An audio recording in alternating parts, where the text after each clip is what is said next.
चली तो सती कोनु हासो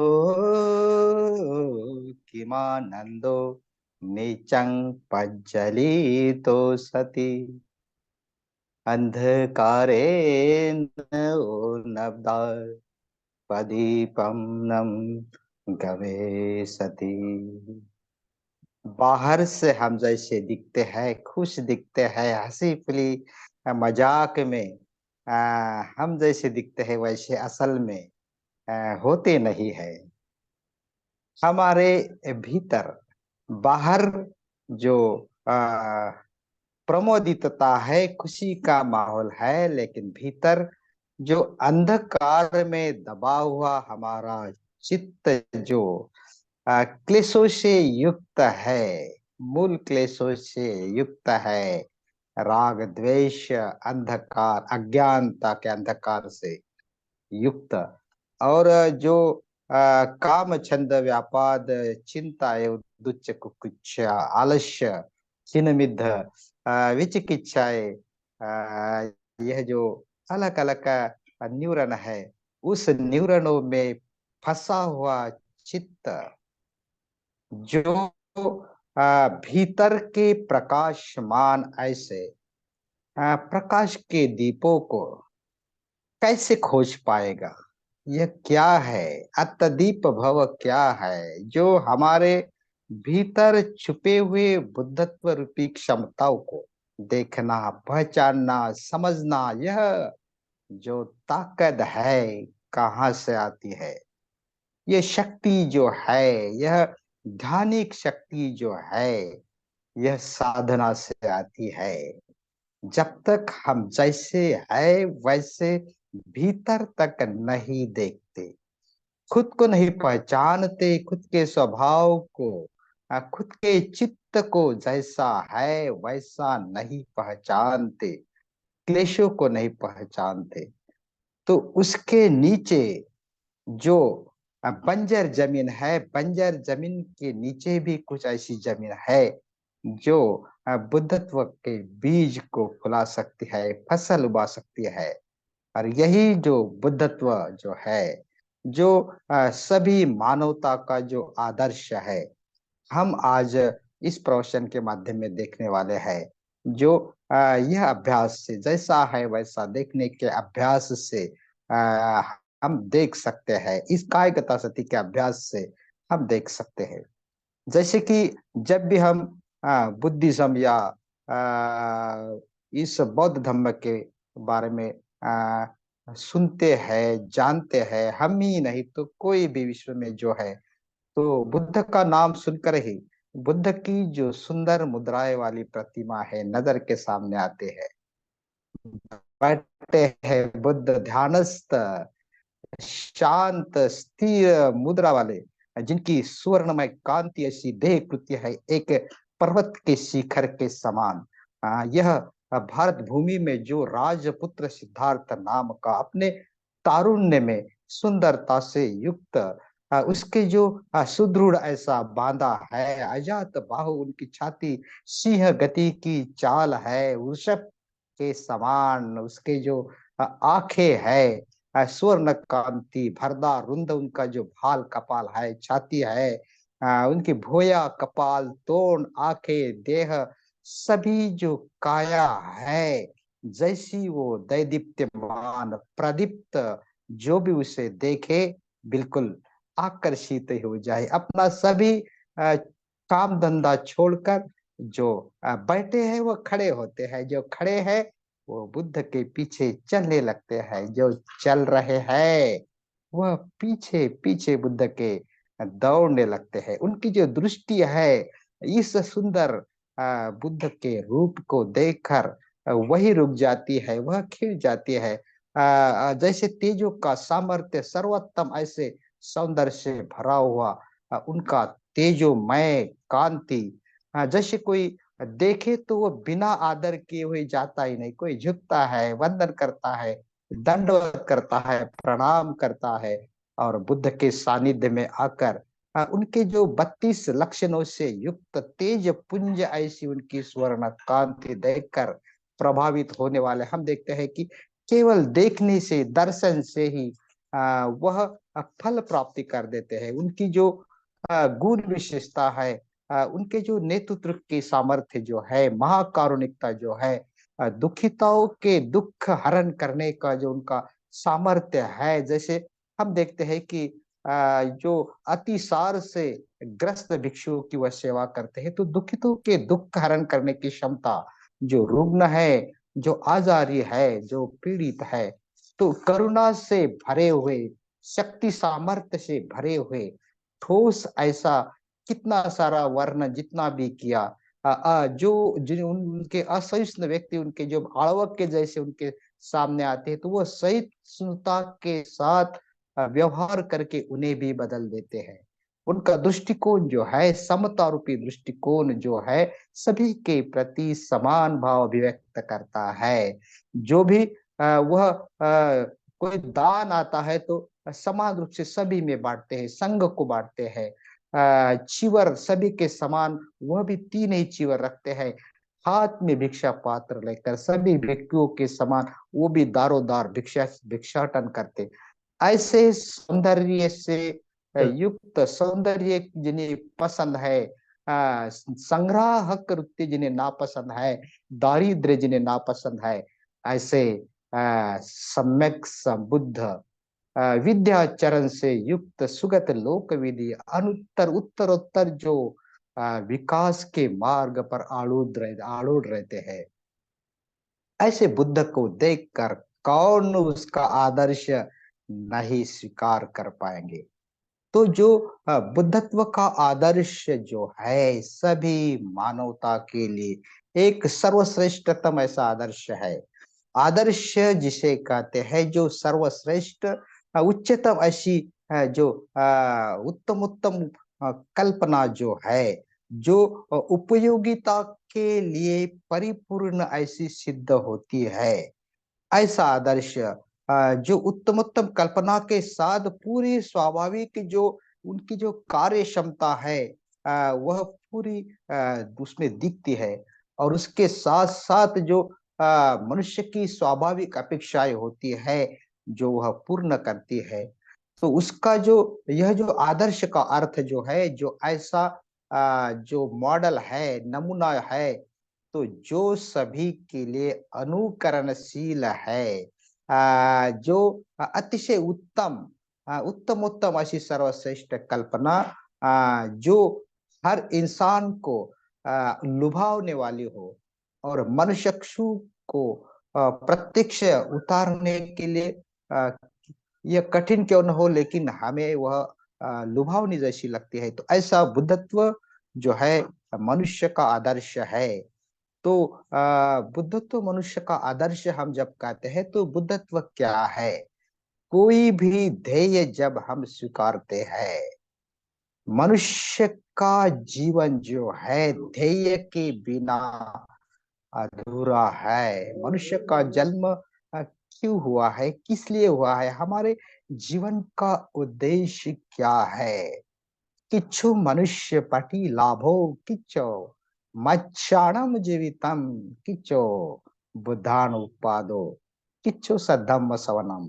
ये जो बातें हैं, मनुष्य जन्म की बातें, धम्म को सुनने की बातें, और बुद्ध के निर्माण करने की बातें, सही में यह दुर्लभ ऐसी बात है। और इस दुर्लभ ऐसे बुद्धत्व को आदर्श मानना, मनुष्य के लिए एक आदर्श मानना, आदर्श स्वीकारना, तो बुद्धत्व क्या है?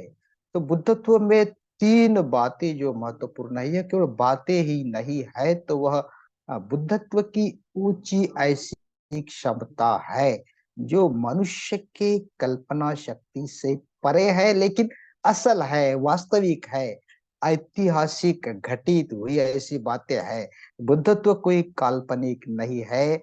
बुद्धत्व सच्चा ऐतिहासिक जो घटित हुआ एक सिद्धार्थ युवक जो अप्रबुद्धता से प्रबुद्ध बने हैं।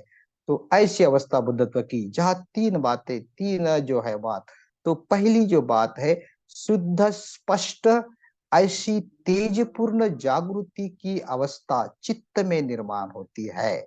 बुद्धत्व में क्या रहता है कि जागृति जो है, जिसे कहते हैं कि जो ध्यान साधना से, सतीपट्ठन से, कायगता सती अभ्यास से बार बार हम इस अभ्यास को निरंतर करते हैं, तो हमारे चित्त की ऐसी ऊंची क्षमताएं हम विकसित कर पाते हैं, जहां उस चित्त में शुद्धता हो, स्पष्टता हो, तेजपूर्णता हो, जो प्रज्ञा की ओर ले जाती है। और प्रज्ञा की ऐसी अवस्था जहां रहती है, वह कोई ना करता रहता है ना कर्म रहता है, यह भेद निकल चुका रहता है।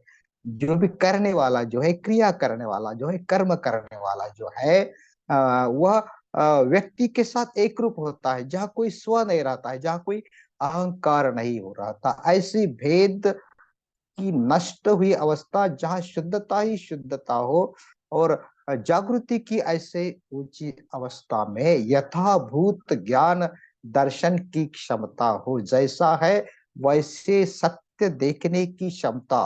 और उस क्षमता के कारण ही दृश्य और जो दर्शक होता है, सामने वाली चीज वस्तुएं और देखने वाला व्यक्ति जो होता है, वह एक रूप हो जाता है।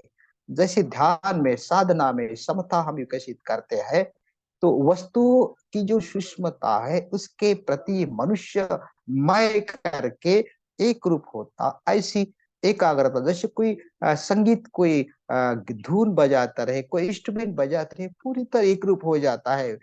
कोई सुंदर प्राकृतता को देखे, कोई फूलों को देखे, तो फूलों की सुंदरता चित्त के भीतर है। और जैसे जैसे साधना के द्वारा बुद्धत्व की ओर हम प्रयास करते हैं, तो हम एक रूप होते जाते हैं। जैसे कर्ता कर्म के साथ साथ दृश्य और वस्तुओं के प्रति हम एक रूप हो जाते हैं, भेद जो है नष्ट होते जाता है।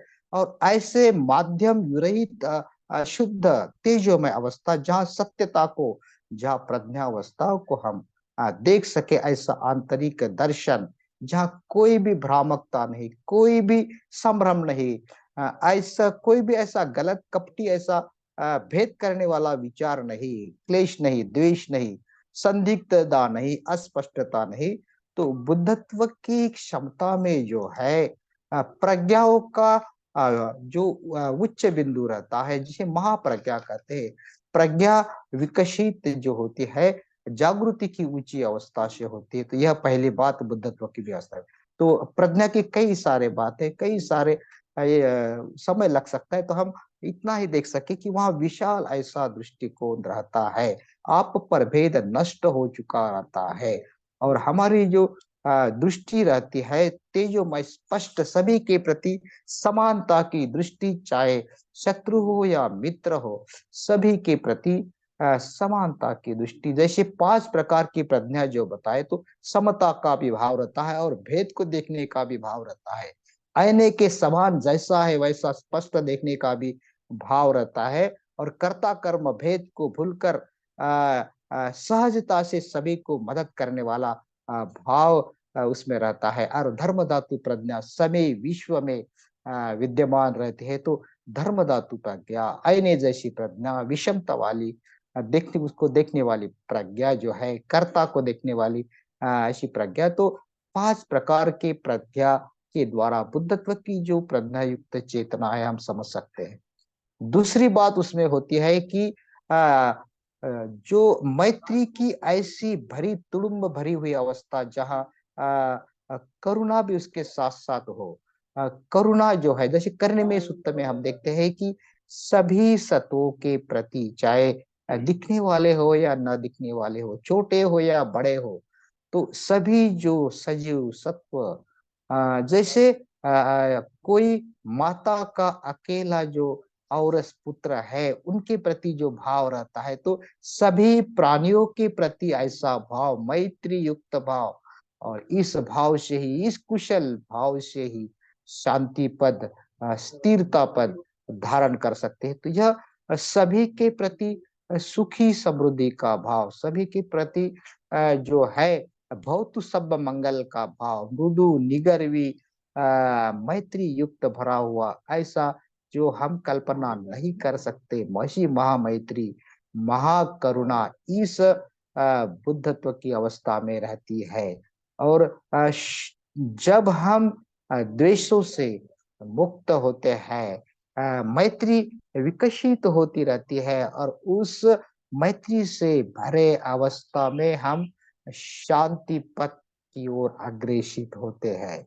मन की शांति जो सुखमय है, सुखी है, नथी शांति परम सुख, जिस शांति के समान ना कोई अ, सुख है। तो ऐसा सुख इस बुद्धत्व की अवस्था में, मैत्री से परिपूर्ण भरी अवस्था में रहता है। और तीसरी जो बात है, ऐसे कई सारे बात है लेकिन तीन बात हम यहाँ बता रहे हैं।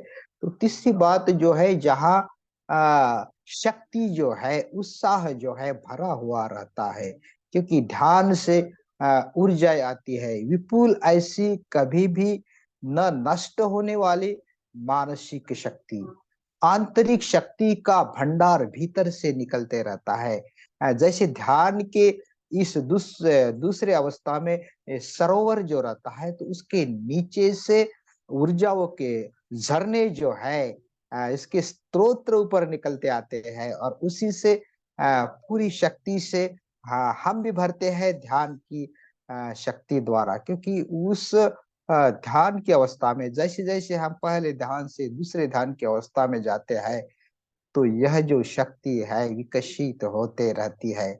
जैसे बुद्ध बताते हैं, संबुद्धि के पश्चात भी बुद्ध 80 उनकी उम्र तक वह 45 साल तक पैदल चलते रहे, लोगों को धर्म बताते रहे, लोगों को मदद करते रहे, करुणा वह कृति में ढालते रहे। तो ऐसी जो अवस्था है मदद करने वाली, बुद्ध क्या कहता है कि मेरा जो शरीर है कितना भी गलित गात्र क्यों न हुआ हो, कितना भी मैं थका क्यों न हो, लेकिन मेरा जो चित्त है वह चैतन्यता से भरा है, ऊर्जा से भरा है, सामर्थ्य शक्ति से भरा है, सृजनशीलता से भरा है। तो यह जो कहाँ से आती है, जिसे वीर्य कहते हैं, तो यह इस बुद्धत्व की अवस्था में वह शक्ति रहती है, जिन शक्ति के द्वारा उनके चक्षु खुलते हैं, दिव्य चक्षु, मास चक्षु, समंत चक्षु, प्रज्ञा चक्षु, सभी चक्षु जब विकसित होते हैं, तो आंतरिक शक्ति जो है वह भी विकसित होती है। जिन शक्तियों के द्वारा जगत को वह देख सकते हैं, दूर दूर तक देख सकते हैं, दृष्टि से देख सकते हैं, दृष्टि से सुन सकते हैं, पढ़ सकते हैं। तो बुद्धत्व की ऐसी वह चेतना होती है जो हम संस्कारित मन से नहीं समझ पाते, क्योंकि हमारा जो मन होता है वह संस्कारितता से भरा रहता है। हमें जैसे जैसे ध्यान के द्वारा, साधना के द्वारा हम प्रयास करते हैं, तो हम ऐसी शक्ति पाते हैं, ऐसी मैत्री की अवस्था विकसित कर पाते हैं, ऐसी जागृति की प्रज्ञा की अवस्था विकसित कर पाते हैं। तो बुद्धत्व की ऊंची जो चेतना है, उन चेतना को समझ पाते हैं। तो बुद्धत्व अगर हम आदर्श करके स्वीकारते हैं, उस आदर्श के जैसा बनना चाहते हैं, बुद्धम शरणम गच्छामि को हम सही में गहराई से उतारना चाहते हैं, तो तीन रत्नों के प्रति हमारा जो शरण गमन है वो विकसित करना होगा। और तभी हम देख पाएंगे बुद्धत्व की इस क्षमताओं को, जैसे जैसे शरण गमन का हमारा स्तर विकसित होता रहेगा। तो बुद्धत्व जो है सभी मनुष्य का आदर्श ऐसा एक प्रतीक है, एक रूप है। और आदर्श जो है दो प्रकार के होते हैं, एक है प्राकृतिक आदर्श और दूसरा है कृत्रिम आदर्श। कृत्रिम आदर्श में क्या होता है कि वो बाहर से थोपा हुआ रहता है। जितनी भी भौतिक चीजें है, चाहे सुंदर बंगला, गाड़ी, कार, जो भी भौतिक चीजें है, वह मनुष्य को सुखी नहीं बना सकती। यह सुख बाहर डिपेंड है। अगर घर है, जीना है, तो चलने के लिए अगर पैर अच्छे नहीं तो ऊपर नहीं चढ़ सकते। उस घर जो है सुख सुविधा के लिए, लेकिन हमारा शरीर जो है, मन जो है, अगर दुख दर्द में भरा है, तो हम इसकी उपयोगिता पूरी तरह नहीं ले पाते, तो यह कृत्रिम आदर्श है। लेकिन बुद्धत्व का जो आदर्श है वह प्राकृतिक आदर्श है, नैसर्गिक आदर्श है। यह ऐसा आदर्श है जो जिस वस्तुओं के लिए बना है, उस वस्तुओं में उसके उसका जो व्यक्तियों का स्वभाव है, मनुष्य का स्वभाव है, वह ख्याल में रखा हुआ रहता है। मनुष्य को केंद्र में रखकर आदर्श उनके इर्द गिर्द होते हैं। मनुष्य मुख्य है, मनुष्य का विकास मुख्य है। धर्म मनुष्य के लिए है, बुद्धत्व का आदर्श मनुष्य के लिए है। तो यह जो मनुष्य आदर्श है केवल मनुष्य के लिए रहने के कारण मनुष्य का ही जन्म है जो बुद्धत्व के लिए संभव है। इसी कारण हमें मिला हुआ यह दुर्लभ ऐसा मनुष्य जीवन है, वह बार बार नहीं मिलने वाला है। इस बात के प्रति अगर चिंतन करते हैं तो क्या इसी जीवन को हम इस धम्म मार्ग पर, धम्म के राह पर आगे बढ़ाते रहे और इस बुद्धत्व के आदर्श को अ, क्यों न प्राप्त करते रहे, तो इस बारे में चिंतन करना जरूरी है। तो यह हमारे स्वभाव से सुसंगत ऐसा बुद्धत्व का आदर्श है, क्योंकि हमारे मन के भीतर बुद्धत्व के बीज जो है छुपे हुए हैं। यह जो बुद्धत्व का आदर्श जो है कोई ऐसा दूर का नहीं लगता है। कोई आत्मा, परमात्मा, देव, महादेव, कोई बड़ा कितना भी देव हो, लेकिन हम उनके जैसे नहीं बन सकते। लेकिन बुद्ध जो है, बुद्धत्व को हम पा सकते हैं, हम बुद्ध के जैसे बन सकते हैं। और हमारे भीतर, हर मनुष्य के भीतर वह क्षमता है। वह प्रकाशमान प्रदीप्त ऐसा अत्यधिक भव हर मनुष्य के भीतर है। और इसी कारण बुद्धत्व का आदर्श जो है, प्राकृतिक आदर्श, सभी मनुष्य मात्र के लिए एक दैदीप्यमान स्तंभ के समान है, जो राह दिखाता है, दिशा दिखाता है मनुष्य के जीवन को। तो बुद्धत्व जो है मनुष्य का जो प्राकृतिक आदर्श है, नैसर्गिक आदर्श है। क्योंकि दूसरी कोई भी चीज से मनुष्य पूरी तरह समाधानी नहीं हो सकता। कितने भी भौतिक बातें हो, उनसे मनुष्य सुखी नहीं हो सकता। तो यह जो हमारे मन के भीतर जो क्षमता है, जैसे मैत्री करुणा जो है, बुद्धत्व में महामैत्री होती है, विकसित मैत्री का रूप होता है। लेकिन हमारे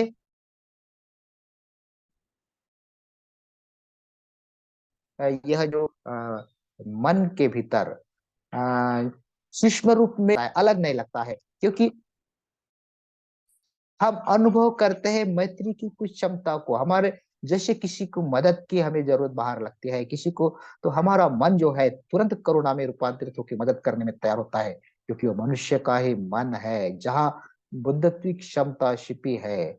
मैत्री जो है, महामैत्री जो है मन में रहती है, और हम परिवार के प्रति, मित्र जनों के प्रति, सभी के प्रति एक प्रकार सहिष्णुता का भाव रखते हैं। केवल केवल मनुष्य ही नहीं, तो सभी प्राणी मात्र के प्रति, सभी सत्वों के प्रति मैत्री का भाव रखते हैं। तो यह करुणा मैत्री केवल हवा में तैरने वाले शब्द नहीं है, तो यह वास्तव हमारे चित्त में भीतर छुपे बुद्धत्व के वह बीज हमें अपनापन जैसे लगते हैं।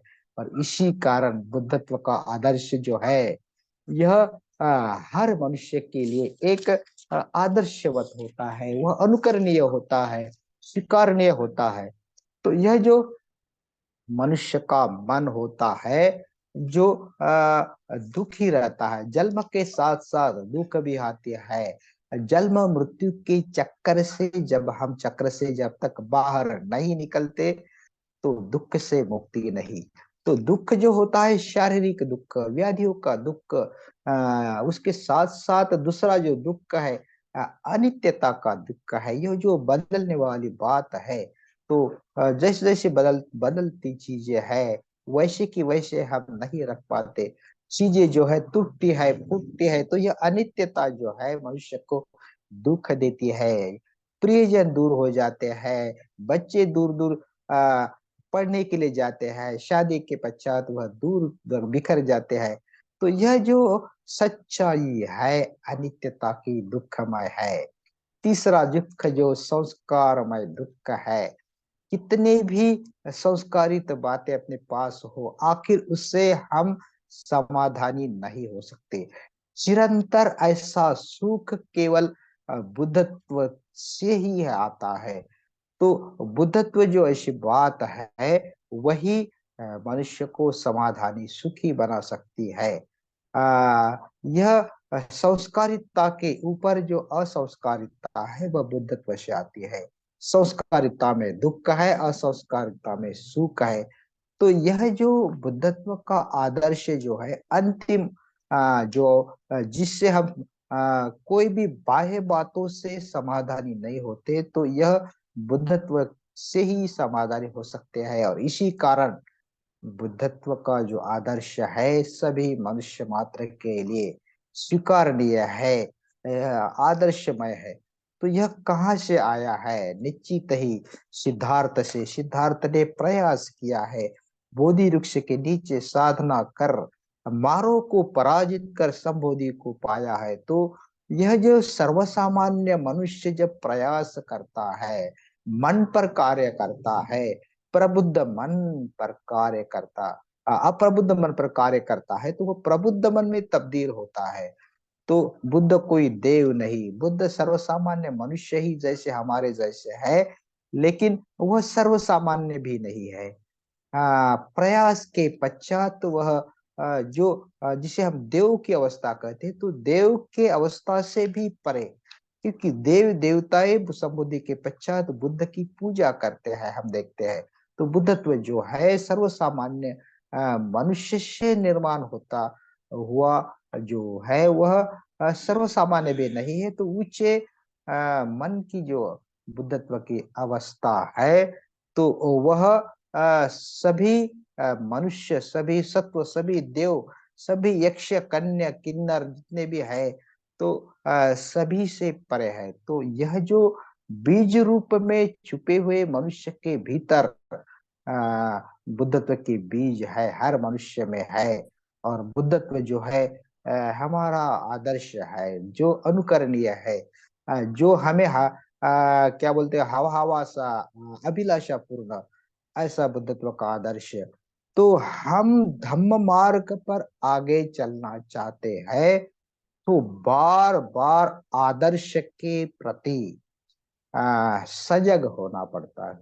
आदर्श के प्रति संप्रजन्य, स्मृति संप्रजन्य बरकरार रखना होता है। हाँ, और तभी हम मार्ग पर आगे बढ़ सकते हैं। हमें जाना कहाँ है, हमारा स्टेशन क्या है, यह जब तक पता नहीं, तो हम दिशा से नहीं भटकेंगे। हमारा प्रयास धम्म मार्ग में सीधा होगा। और यह जो सुपटिपन्नो भगवतो सावक संगो, सीधा सभी हमारे संग भाई बहन के मदद के द्वारा, कल्याण मित्र के द्वारा, आचार्य के द्वारा उनकी मदद लेकर हम इस मार्ग मार्ग पर आगे आगे चलते हैं। और हमारे सामने होता है आदर्श, बुद्धत्व का आदर्श। तो बुद्धत्व का आदर्श सामने रहता है, तो हम कृतज्ञता भाव से बुद्धों की पूजा करते हैं, क्योंकि बुद्ध ने स्व प्रयत्न से यह आदर्श हमारे सामने रखा है। वह लोक ज्येष्ठ ऐसे लोक विदु है, जैसे बुद्ध वंदना में हम बोलते हैं।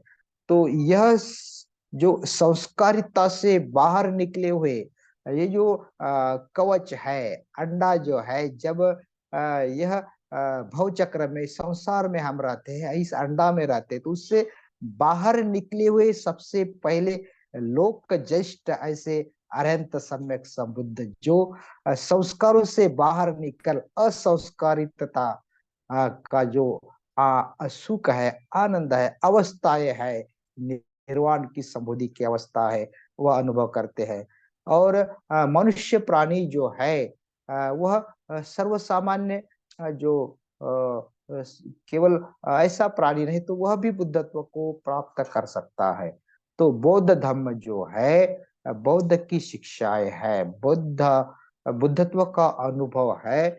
जो बुद्ध ने वाणी के द्वारा केवल बताया नहीं, तो यह धम्म जो है उनके अस्तित्व से वह बता रहा है, पढ़ा रहा है। उनके महान परिनिर्वाण के पश्चात भी बुद्ध सदा सर्वदा अकाली को है, वह विद्यमान है। और उनकी संबोधि की चेतना जो है बार बार हमें धम्म बता रही है। जरूरत है कि हमारे जो कान है इस बुद्धत्व रूपी चेतना के शब्द को सुनने के लिए सक्षम हो। वह हृदय के कान होना चाहिए, हृदय से श्रद्धा से भरे, पूजा बार बार वंदना, श्रद्धा से भरे चित्त जो है प्रज्ञा तक पहुंचा सकते हैं। और यही कारण है कि इस ध्येय को, बुद्धत्व के इस ध्येय को हम बार बार समझते रहे, बार बार उसे सामने रखते रहे, क्योंकि उसी दिशा में हम अच्छी तरह से जा सके, ना इधर भटके ना उधर भटके। और इसलिए मदद करते हैं कायगता सती का ध्यान। जैसे हम चलते हैं तो हमारी नजर जो 3 फुट पे होके हर पैर के प्रति संगीत के समान हम लयबद्धता से चल रहे हैं, जानकर चल रहे हैं, पूरी जागृति के चाल साथ चल रहे। हलचल भी है बुद्ध की जय समान। बुद्ध भिक्षाटन करते हैं, हाथ में भिक्षा पात्र लेकर मौन में चलते हैं, और उनका हर पैल जो है, हर चलते वक्त शांतिपूर्वक रहता है। कोई कितने भी उन्हें भिक्षाटन दे या ना दे, गाली दे, कुछ भी दे, लेकिन उनकी मुद्रा शांत, प्रसन्न, चित्त न कंपित हुआ, ऐसा स्थिर शांत चित्त उनका रहता है। और इस कायगता सती के द्वारा, साधना के द्वारा हम भी बुद्ध की जो हर गतिविधियां है उनका बाहरी जो चलने का ढंग है, बोलते बहुत कम लेकिन उनसे कुछ कई सारा सीखने जैसा होता है। जो भी बुद्ध के सानिध्य में आता है तो देखते देखते ही फल प्राप्त हो जाता है, क्योंकि बुद्ध कह रहे हैं और देखने वाले दर्शन से ही उसे समझ रहे हैं, बातों की जरूरत नहीं। और बुद्ध के महापरिनिर्वाण के पश्चात आज भी, अभी भी जब हम बुद्ध की मूर्तियां देखते हैं, प्रतिमाएं देखते हैं, प्रतिमा तो यह भौतिक रूप बाहर से बना हुआ है, लेकिन जब हम उनकी धर्म काया के द्वारा चित्त के भीतर स्पर्श करने की कोशिश करते हैं, हमारे चित्त के भीतरी बुद्धत्व की क्षमता को छूने की कोशिश करते हैं, तो बुद्ध हर समय हमारे साथ है। और बुद्धत्व का आदर्श जो हमें बार बार अभिलाषा पूर्ण लगता है, तो उनके प्रति और हम दृढ़ होते हैं, गहरे होते हैं, रिश्ता मजबूत करते हैं। तो बुद्धत्व ही सभी मनुष्य का आदर्श है। इस बात को जानकर, साधना में शक्ति लगाकर बुद्धानुस्मृति को समझने की, बुद्ध को समझने की, बुद्धत्व को समझने की कोशिश करते हैं। तो सभी ने शांति से ध्यान से सुना। सभी का बहुत बहुत धन्यवाद।